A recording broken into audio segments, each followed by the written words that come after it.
Hello, brothers and sisters of light and dark. Welcome to my page. My page about common sense. I try to keep it down nitty-gritty under 10 minutes. If it goes over 10 minutes, it's something very, very, very, very important and not important to liberals, libertarians, people who believe in God, people like to smoke, people like to drink, people like ayahuasca, people like DMT.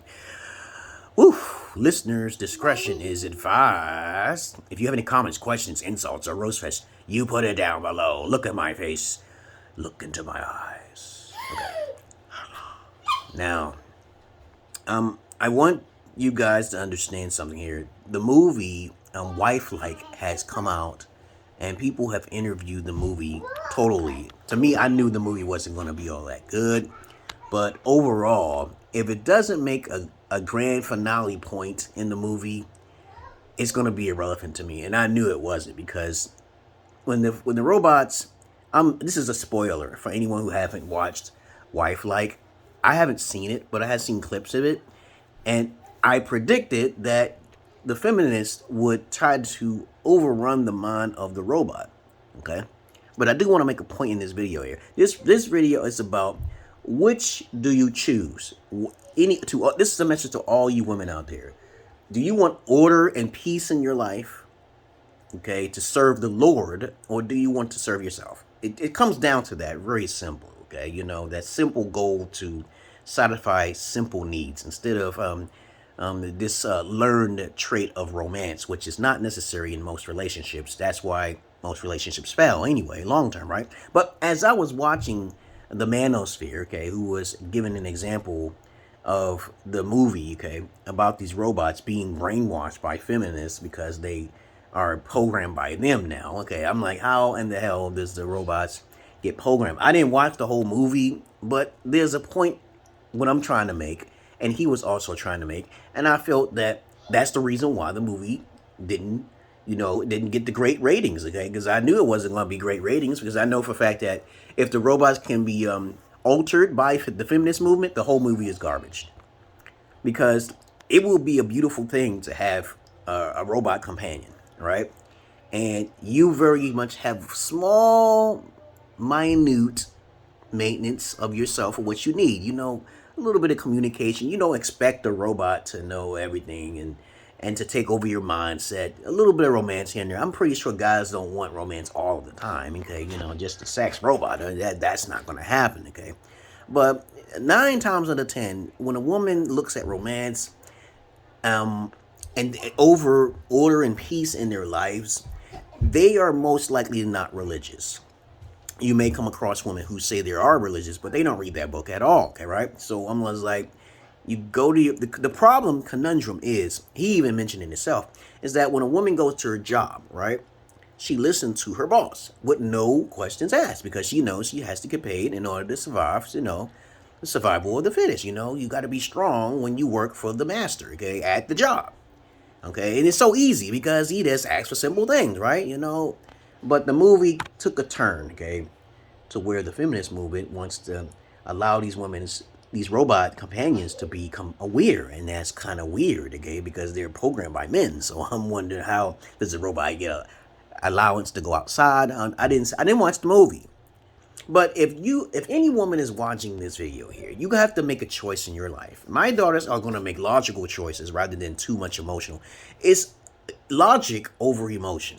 And usually the Bible is full of logic, okay, not emotion, okay? It's a patriarch, right? By common sense, right? You know, so when I saw the clips that he was showing in his video, okay, in the Manosphere, okay, I was like, hey, he always making sense, okay, because he's taking a lot of knowledge from research and fact checking, okay, and statistics.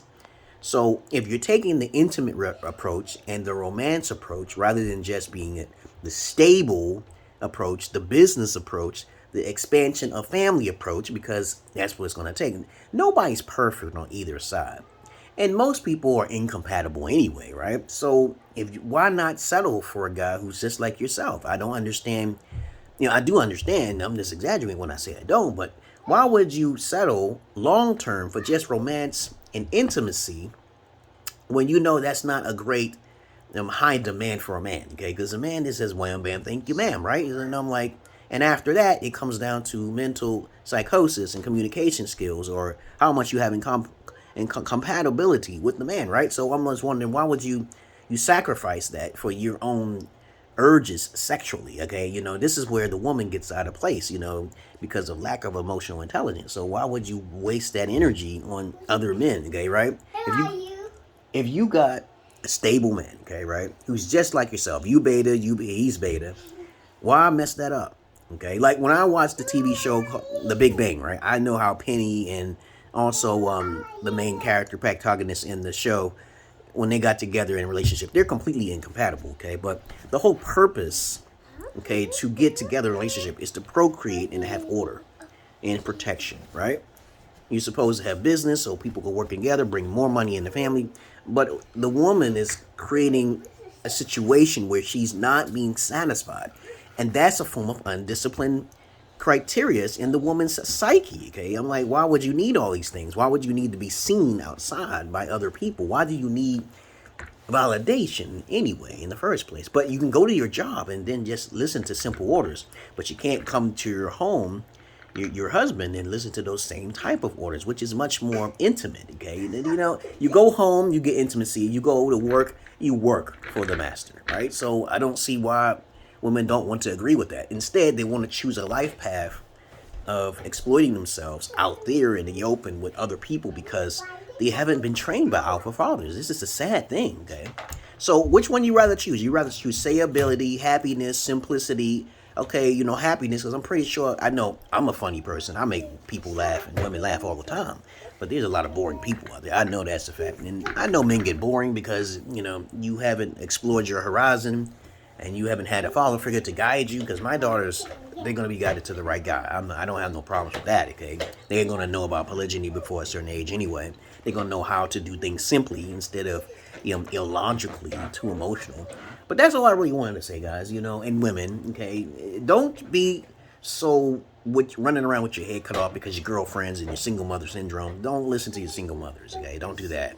Now, if you have a mother like Candace Owens, that's different because she's logical, and I'm pretty sure that, it's very rare, a dime a dozen, you'll find females who are very hyper and locked on to logic, okay, and make sure they see value with themselves in their virginity and polygyny and stuff like that, and understand the values of family, okay, but that's rare, okay, but, it's just sad how society is just brainwashed to believe that you can do whichever you want to do, your body, my choice. I don't condone that, because the Bible, I'm not religious, I swear to God, I'm not religious.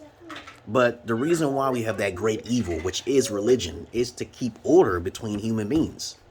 No two people, no two men, no two women are alike. No one is alike. You're just going to have to either be subservient or want to be your own boss. And the problem is that when women get in a relationship, they tend to change their mind more often than a man. And that is where their downfall will come. They have to be trained accordingly through the proper procedures by their alpha fathers. If they don't want to be trained or subservient, they don't want polygyny, they do not care of sticking with one man, okay, with their virginity and their sexuality, then they're for the streets, okay. Any one of these things that fall in a woman will cause her greatest demise. And then she'll cause the feminist movement to, psychologically, pathologically, to be created, okay, because she lacks the discipline. And this is a major flaw. This is why I teach guys to get primary custody of your kids, because you're the logician in the family and you're simple, okay? You don't need a lot of things, okay? When you need a lot of things, that can be a psychological problem long term. And you women don't have to make that decision, because I know a lot of you don't have a lot in common with men. You're going to have to find a way to learn about what men like, okay? Do that. A lot of times when most relationships last longer, it's because they have great communication skills. The female's either emotionally intelligent to listen, okay? Because the men don't talk that much. They don't ask for much when they make the first move. Men are risking more when they make that first move, but women don't think about that, okay? But that's all I really want to say about making a choice, okay? And that movie called Wifelike. And so I knew it wasn't going to be all that good, but the moral point is that once the feminist movement can reprogram a robot, which was created by a man, that everything is out the window. They become self-aware and it's all over. It's not about sex slaves, okay? It's not about controlling someone, okay? It's about discipline and increasing family values and morals, okay? And intellectualism as well. But other than that, I hope you got the message to my madness, okay? Peace.